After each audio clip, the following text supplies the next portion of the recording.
Shalom, the beloved of Yah. Welcome to Torah Gym Sekula. Every week I want to remind you that you are a Sekula, a precious gem in YHWH's eyes.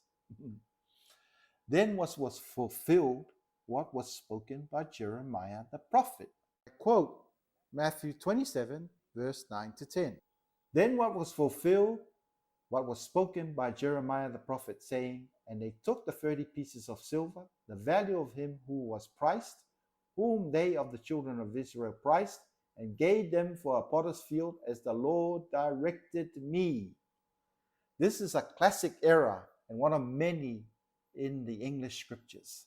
This is an error in the Greek that many of the English translations perpetuate. The fact is, the prophet Jeremiah did not say this verse.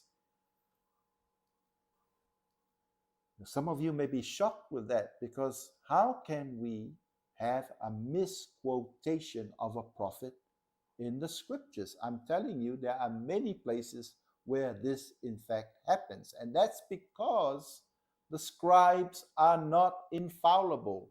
They are only human beings. They could make mistakes. The Hebrew Roots Version commentary, page 1235, states, and bear with me as I read it to you. Hebrew D and M, as well as the Greek, had the prophet Jeremiah, which is probably an addition by a later scribe.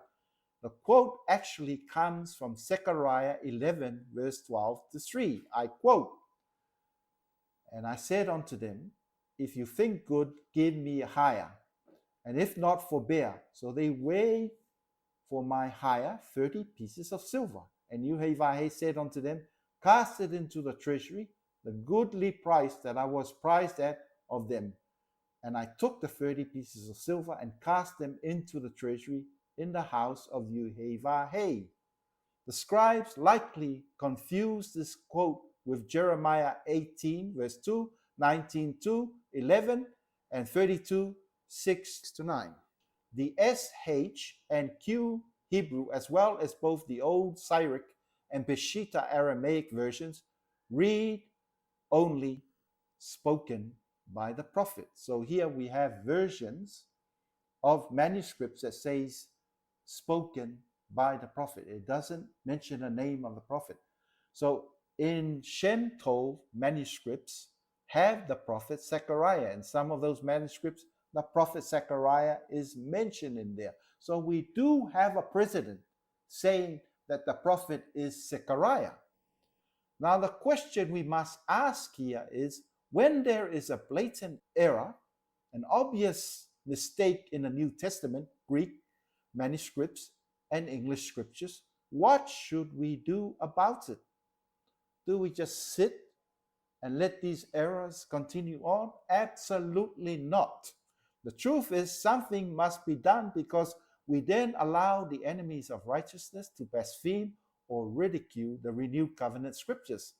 And so they have. How many times have I seen non-believers attack us because of mistakes? And I'm tired of it. These guys coming and reading the scriptures, and they're looking intentionally, trying to look for mistakes in the Bible so that they can ridicule us and blaspheme the scriptures. That must stop, and we can stop it. The issue is quickly solved when we understand and accept this truth in Jeremiah 8, verse 8. And I quote, How can you say we are wise, and the law of YHWH is with us? Look, the false pen of the scribe certainly works falsehood. There are scribes who have altered passages in the set-apart scriptures, both the old and new, and we are going to expose them all in these programs. We do not know for certain whether it is deliberate or a mistake. The fact of the matter is, we know that it is an error. Therefore, our notation should be made explaining the mistake so that confusion can be dispelled. We are all human beings, scribes, priests, pastors, rabbis, you name it. We all make mistakes.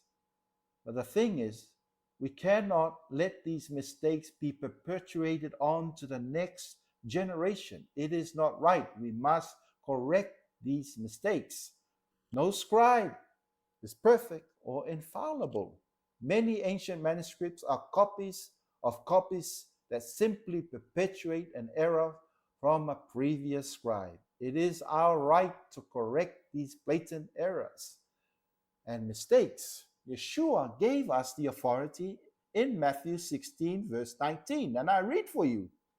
And to you will I give the power and authority of the kingdom of YHWH, and whatever you will prohibit on earth has been prohibited in heaven, and whatever you will permit on earth has been permitted in heaven.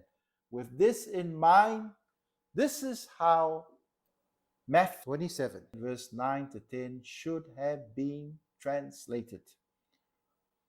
Then it was fulfilled that which was spoken by prophet Zechariah, who said, and they took the 30 pieces of silver, the price of him that was valued, whom the children of Israel did value, and gave them for the potter's portion, as YHWH appointed me.